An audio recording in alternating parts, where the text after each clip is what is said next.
Assalamualaikum warahmatullahi wabarakatuh. Bismillahirrahmanirrahim. Qala al-muallifu rahimahullahu ta'ala wa nafa'ana bi ulumihi fid dharaini amin ya Allah ya rabbal alamin. Tuba kacida bagjana lisabikina pikeun jalma-jalma anu ti heula kabeh ila dzillillahi kana yuh-yuhna Allah alladzina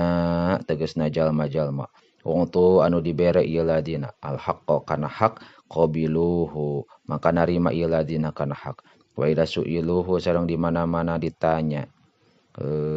dipenta itu ladina kana hak badaluhu mangka mikeun ieu ladina kana hak waladina jeung jalma-jalma yahkumuna anu sok ngahukuman ieu ladina linnasi ka jalma-jalma kahukmihim saperti ngahukumanana ladina yang posihim kana awak-awakna ieu ladina rawang riwayatkeun kana ieu Hakimu Imam Hakim ana Aisyah katampi ti Sayyidah Aisyah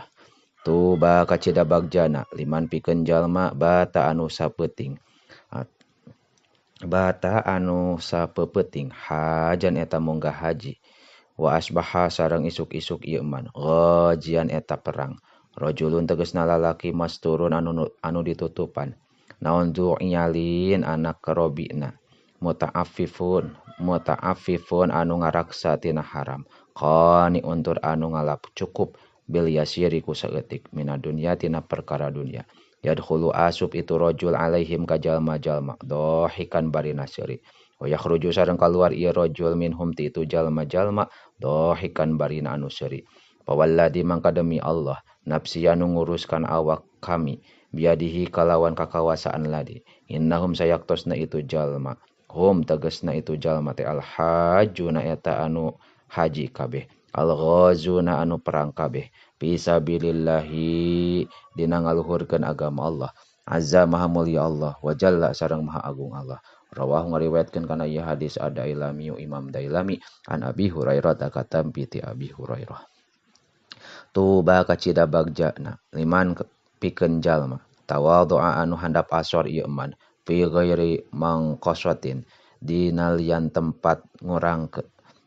ngurangkeun wadalla jeung ngahinakeun ieu man fi nafsihi dina awakna ieu man min ghairi maskanatin bari henteu atawa lain tempat hina wang faqo sareng nganapakohkeun ieu man min malin tina harta jama'ahu anu ngumpulkeun ieu man kana mal fi ghairi ma'siyatin dina lian maksiat wa khalato sareng nyampurkeun ieu man ahlal fiqh ieu man ahlal fikhi ka ahli fikih wal hikmati sareng ka ahli hikmah wa rahima sareng mikanya ieu man ahladulli ka ahli anu hina wal maskanati jeung ahli miskin tuba kacida bagjana liman pikeun jalma zalat anu hina naon nafsuhu awakna ieu man wa taba jeung alus naon kasbuhu kasabna ieu man wa hasunat sareng alus naon sariratuhu rahasiana ieu man wa karumat sareng mulia naon alaniyatuhu terang-teranganana ieu man wa azala sareng ngajauhkeun ieu man anin nasi ti jalma-jalma syarrahu kana kagorenganana ieu man tuba kacida bagjana liman pikeun jalma amila nu ngamalkeun ieu man bi ilmihi kana ilmuna ieu man wa angfaqo sareng nganapakohkeun ieu man al fadla kana leuleuwihna min malihi tina hartana ieu man wa amsaka sareng ngekeur ieu man al fadla kana saleuwihna min qaulihi tina ucapanana ieu si man rawahu ngariwayatkeun kana ieu hadis al Bukhari Imam Bukhari tuba kacida bagjana liman pikeun jalma syagolahu anu nungkulkeun ka man naon aibuhu aibna ieu man an uyubin nasi henteu nungkulkeun tina pirang-pirang aibna jalma-jalma wa angfaqo sareng nganapakohkeun ieu man al fadla kana saleuwihna min malihi tina hartana ieu man wa amsaka sareng ngaker ieu man al fadla kana saleuwihna bulihi tina omonganana ieu man wa wasi'athu sareng ngarasa ngajembarkeun ka ieu man naon as-sunnatu sunat palam ya'du sareng teu ngaliwat si man an hatina itu sunat ilal bid'ati kana bid'ah rawahu ngariwayatkeun kana ieu hadis Dailami Imam Dailami an Anasin katampi ti Sayyidina Anas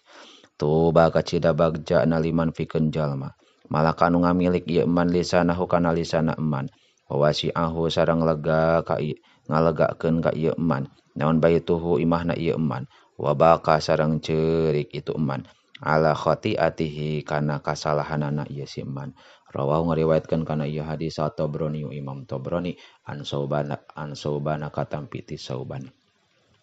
Tuba kacida bagja naliman pikeun jalma wajada anu manggihan ieu eman fi sahifatihi dina bukuna ieu eman istighfaron kana menta hampura katsiron anu loba. Rawahu ngariwayatkeun kana ieu hadis Ibnu Majah.